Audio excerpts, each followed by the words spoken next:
আরে ভাইজান, আমরা শুনেছি কিয়ামত হবে, তবে কোন দিনে কিয়ামত হবে আমরা কেউ জানি না।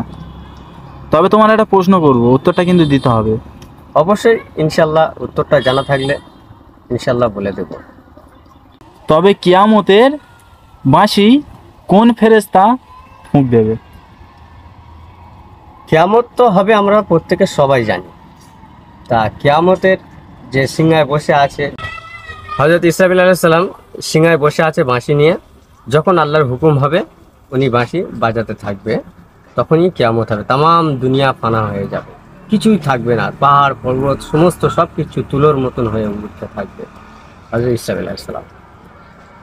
তো প্রিয় দর্শক, প্রশ্নের উত্তরটা আমার প্রিয় ভাইজান দিয়েছে, আমি আপনাদের মধ্যে ছেড়ে দিলাম। আপনারা যদি প্রশ্নের উত্তরটা কেউ জেনে থাকেন কমেন্টে জানাবেন আমার ভাইজান, প্রিয় ভাইজান কেমন উত্তরটা দিয়েছে।